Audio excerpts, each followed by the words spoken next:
Can you just talk about the overall on-offense effort today, because it looked highly impressive from our end? Yeah, I was really impressed with the running backs. All of them contributed, in big ways. Starting with Davion, again, heck of a game, broke loose, got the tough yardage, and Ty was good again, very elusive and good. Chris Evans, and he had a long gains, and Karan had on the same play, got a touchdown. Had some other good runs. Khalid was good. I thought our line was blocking well. It was a job well done in the running game. Move right next. Steve?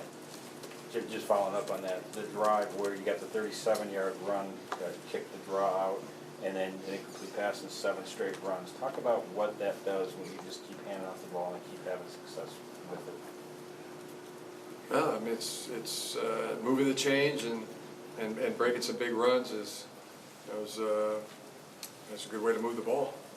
That's what we want to do: move the ball and put the ball in the end zone and score points. And I thought our offense was very effective in doing that today.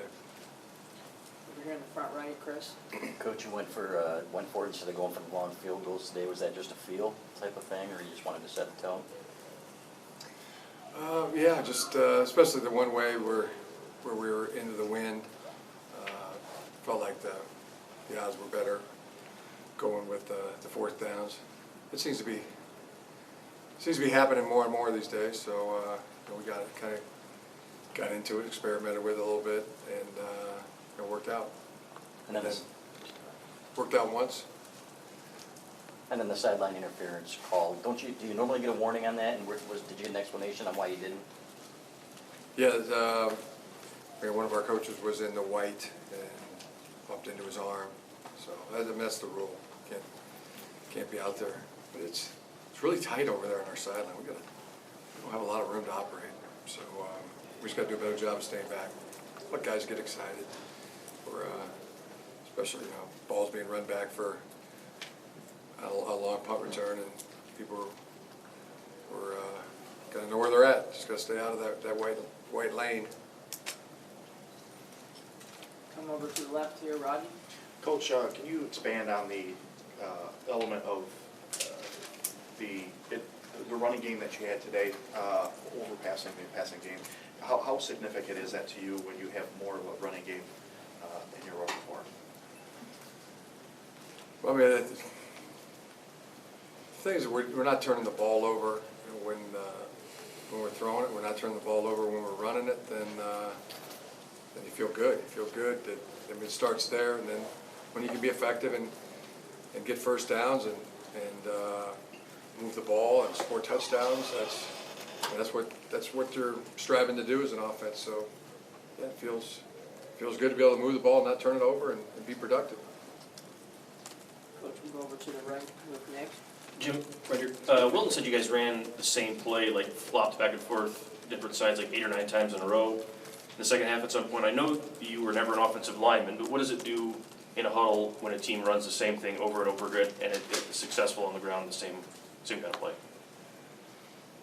I mean, I thought our team was prepared and confident, and there was some communication out there, especially from the offensive linemen, of what they felt they could do well in this particular ball game, and we listened to them and repeated the call a few times. It was really simply that.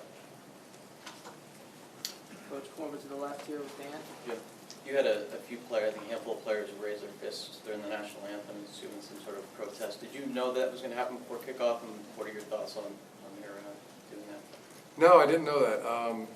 I was told when I came back into the locker room, and my thoughts are there's a freedom of expression, and somebody can speak their mind, and I can tell you what I believe, but I've been thinking a lot about this over the last 4, 5, 6 weeks. I mean, because I'm the football coach, that doesn't mean that I can dictate to people what they believe. So, I support our guys, and I think this is something that it's not going away. It's gonna keep happening. But it's not something that's going to keep him out of heaven. And so I'm not going to really worry about it when it's something that doesn't keep somebody out of heaven. I mean, they're speaking their mind, so I support it. Over here in the left still, Rachel. Your defensive line, Jim, today had 5 sacks by the first half, finishing 6. What was the key to them being so efficient today? Could you repeat that? Your defensive line, 5 sacks by the half, 6 overall. What was the key to it being so efficient today? Jeez, they were playing good. It was good effort. Our guys were running. I thought they were being aggressive, and that's a heck of a good back. Saquon Barkley is a good football player, and he got a couple, and he showed that a few times. But for the most part, just our guys were there in swarming. They were coming 2, 3, 4 at a time. I thought it was impressive. Jim, sometimes when you assess a team in a season, you have to temper that a little bit by who you're playing, their physical conditions, and so forth. But really, at the 1/3 mark now of the season, how are you measuring success? What are you seeing in terms of specific improvements, things that you like at this juncture? Several things. And today was a heck of a good win, and there was improvement. It really felt good for a lot of different players. A lot of players on our team thought really played well. I thought our line was good on both sides: the offensive, defensive line, the quarterback, the running backs, the secondary. A lot of good football being played. Good to see Jordan Lewis back. Good to see Taco back. Good to see all of our guys. This would be an A++ day. But if it weren't for, sad right now about Jeremy Clark. I don't think we're gonna be able to dodge a bullet on that one. So that's got everybody in the locker room a little sad right now. But Thank you. In the middle there, Brennan. Jim, just to follow up on the anthem. Earlier in the year, when you were asked about Colin Kaepernick, you said you support his motivation, but took exception to his method. Had you addressed the idea of guys doing anything at any point prior to today? Had you brought it up with the team if you want to do something or anything like that? No, we haven't talked about it as a team. And, in terms of being okay with the method, are you okay with a display, on your sideline? I haven't given a lot of thought. I mean, as I said, I think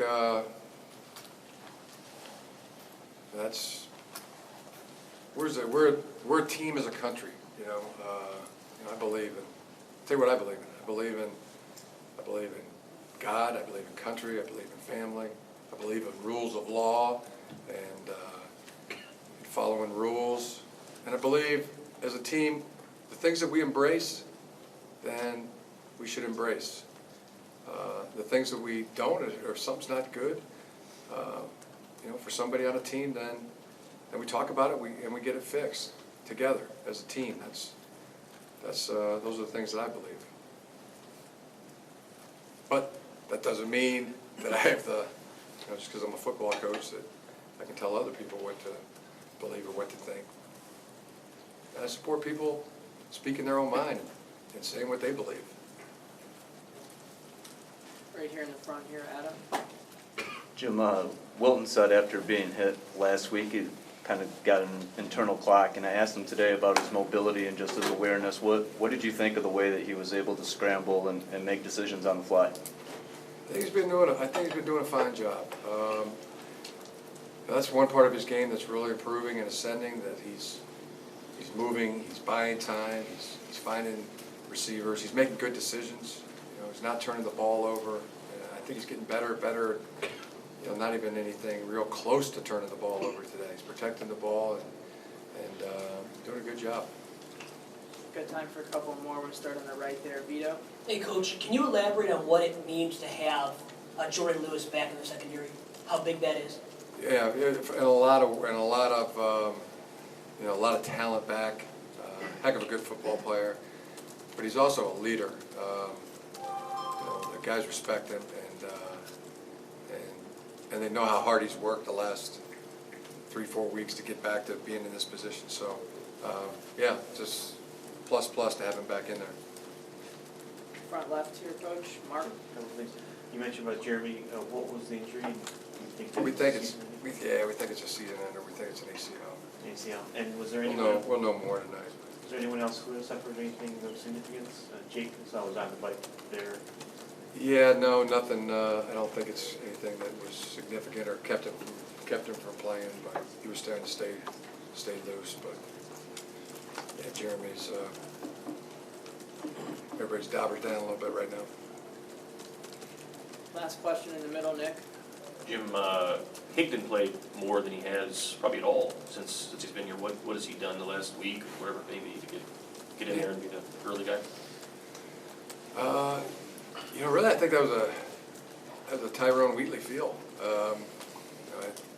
He got Karan in there early and saw some real explosive runs, and I think that's just something that Coach Wheatley had seen and got him in there. So and he reeled off some impressive runs early. I mean, physical,